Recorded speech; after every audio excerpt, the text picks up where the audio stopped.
নমস্কার প্রিয় ছাত্রছাত্রীরা, জেডি পাঠশালাতে তোমাদের জানাই স্বাগতম। আমি আজ এই ভিডিওতে ভারতীয় রাজনীতির 20টি গুরুত্বপূর্ণ প্রশ্নোত্তর নিয়ে আলোচনা করব, সাধারণ জ্ঞান নিয়ে আলোচনা করব ভারতীয় রাজনীতির। তো ভিডিওটিকে স্কিপ করবে না। ভিডিওটিকে দেখার পরে যদি তোমাদের ভালো লাগে থাকে তাহলে প্লিজ ভিডিওটিকে লাইক, শেয়ার অ্যান্ড কমেন্ট করবে এবং আরও এই ধরনের ভিডিও পাওয়ার জন্য আমার চ্যানেলটিকে সাবস্ক্রাইব করে রাখবেন। তাহলে চলো ভিডিওটিকে শুরু করি। এখানে 1 নম্বর প্রশ্নটি দেখো প্রিয় ছাত্রছাত্রীরা। এখানে 1 নম্বর প্রশ্নটি হলো, দেখো যে ভারতের বর্তমান রাষ্ট্রপতিকে, তো ভারতের বর্তমান রাষ্ট্রপতিকে আমরা সকলে জানি কি, দ্রৌপদী মুর্মু। ঠিক আছে। তারপর দেখো প্রিয় ছাত্রছাত্রীরা 2 নম্বর প্রশ্নটি হলো যে ভারতীয় সংবিধান কবে কার্যকর হয়েছিল। ঠিক আছে। তো ভারতীয় সংবিধান কবে থেকে কার্যকর হয়েছিল আমরা সকলে জানি কি, 26শে জানুয়ারি 1950 সাল থেকে। তারপরে প্রশ্নটি দেখো প্রিয় ছাত্রছাত্রীরা। তারপরে যে দেখো প্রিয় ছাত্রছাত্রীরা যে ভারতীয় সংসদের নিম্নকক্ষের নাম কি। ঠিক আছে। ভারতীয় সংসদের নিম্নকক্ষের নাম কি। তো ভারতীয় সংসদের নিম্নকক্ষের নাম কি, লোকসভা, আর উচ্চকক্ষকে বলা হয় রাজ্যসভা। ঠিক আছে। ভারতীয় সংসদের 2টি কক্ষ আছে, একটা নিম্নকক্ষ আর একটা উচ্চকক্ষ। ঠিক আছে। আপার হাউস আর লোয়ার হাউস। তো লোয়ার হাউস হলো নিম্নকক্ষ, লোকসভা। তারপর থেকে ছাত্রছাত্রীরা 4 নম্বর প্রশ্নটি হলো যে সংবিধানের 370 ধারা কোন রাজ্যের সাথে সম্পর্কিত। যে ভারতীয় সংবিধানের যে 370 নম্বর ধারা, এটা ভারতের কোন রাজ্যের সঙ্গে সম্পর্কিত। তো জম্মু ও কাশ্মীরের সঙ্গে সম্পর্কিত। তারপর দেখো 5 নম্বরে যে ভারতের প্রথম প্রধানমন্ত্রী কে ছিলেন। ভারতের প্রথম প্রধানমন্ত্রী কে ছিলেন। তো ভারতের প্রথম প্রধানমন্ত্রী ছিলেন জওহরলাল নেহেরু। তারপরে 6 নম্বর প্রশ্নটি দেখো ছাত্রছাত্রীরা যে রাজ্যসভার সদস্যদের মেয়াদ কত বছর। রাজ্যসভার সদস্যদের মেয়াদ কত বছর। তো উত্তরটি হলো 6 বছর। ঠিক আছে। তারপরে দেখো ছাত্রছাত্রীরা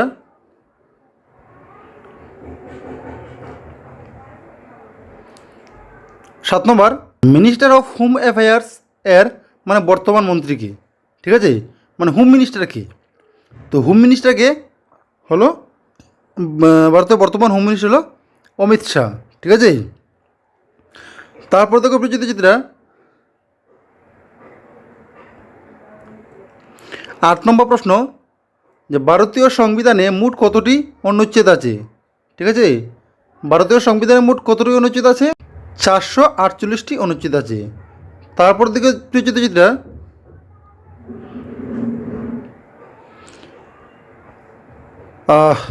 রাষ্ট্রপতি শাসন কোন অনুচ্ছেদ অনুযায়ী প্রয়োগ করা হয়। রাষ্ট্রপতি শাসন যে লাগু করা হয় সংবিধানের কোন অনুচ্ছেদ অনুযায়ী সেটা লাগু করা হয় বা প্রয়োগ করা হয়। তো সেটা হবে অনুচ্ছেদ 356। ঠিক আছে। তারপর দেখো ছাত্রছাত্রীরা ভারতের প্রথম মহিলা প্রধানমন্ত্রী কে ছিলেন। ভারতের প্রথম মহিলা প্রধানমন্ত্রী কে ছিলেন ইন্দিরা গান্ধী। ভারতের প্রথম মহিলা প্রধানমন্ত্রী ছিলেন। তারপর দেখো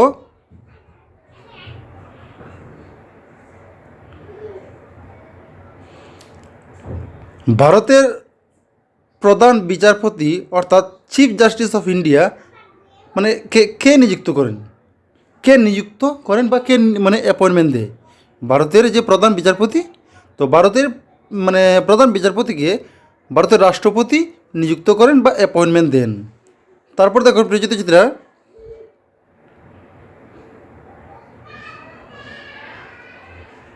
ভারতীয় সংসদের উচ্চকক্ষের নাম কি। তো ভারতীয় সংসদের উচ্চকক্ষের নাম কি, রাজ্যসভা। ঠিক আছে। তো 13 নম্বর প্রশ্নটি দেখো কোন আইন দ্বারা ভারতের সংবিধানের সংশোধন করা যায়।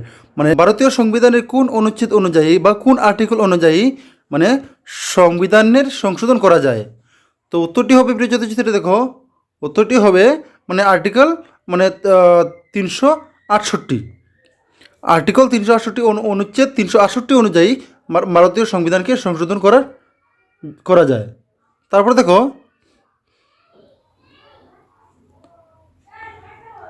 প্রিয় ছাত্রছাত্রীরা দেখো 14 নম্বর প্রশ্নটি দেখো যে ভারতের বর্তমান প্রধানমন্ত্রীর নাম কি? তো ভারতের বর্তমান প্রধানমন্ত্রীর নাম কি? ভারতের বর্তমান প্রধানমন্ত্রীর নাম হলো নরেন্দ্র মোদী। ঠিক আছে। তারপরে 15 নম্বর প্রশ্নটি হলো দেখো, ভারতের রাষ্ট্রপতি কত বছরের জন্য নির্বাচিত হন? তো ভারতের রাষ্ট্রপতি মানে 5 বছরের জন্য নির্বাচিত হন। তারপরে দেখুন 16 নম্বর প্রশ্নটিতে বলা হলো ভারতের প্রথম মহিলা রাষ্ট্রপতি কে ছিলেন? তো ভারতের প্রথম মহিলা রাষ্ট্রপতি ছিলেন প্রতিভা প্রতিভা পাতিল বা প্রতিভা দেবী সিং পাতিল। ঠিক আছে। তারপর 17 নম্বর প্রশ্নটি হলো যে রাজ্যসভার সর্বাধিক সদস্য সংখ্যা কত? তো রাজ্যসভার সর্বাধিক সদস্য সংখ্যা হলো 250। তারপর দেখো প্রিয়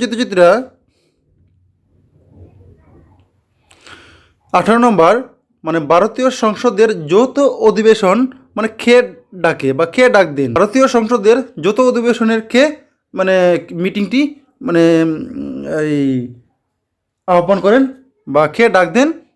হলো রাষ্ট্রপতি।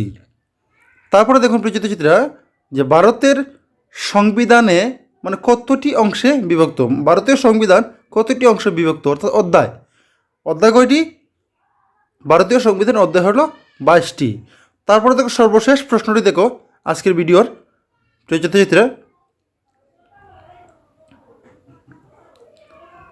সর্বশেষ প্রশ্নটি হলো ভারতের বর্তমান লোকসভার স্পিকার কে? ভারতের বর্তমান লোকসভার স্পিকার কে? তো ভারতের লোকসভার প্রধান মানে বর্তমান স্পিকার হলো এই ওম বিড়লা। ঠিক আছে, ওম বিড়লা। এখন পর্যন্ত ওম বিড়লা আছে। তো প্রিয় জ্যোতিচিত্রা, আশা করি ভিডিওটি ভালো লেগেছে। যদি ভিডিওটি ভালো লাগে থাকে তাহলে প্লিজ ভিডিওটিকে লাইক শেয়ার এন্ড কমেন্ট করো এবং আরও এই ধরনের ভিডিও পাওয়ার জন্য আমাদের চ্যানেলটিকে সাবস্ক্রাইব করে রাখো। তাহলে আজকের জন্য বিদায় দাও, টাটা, বাই বাই।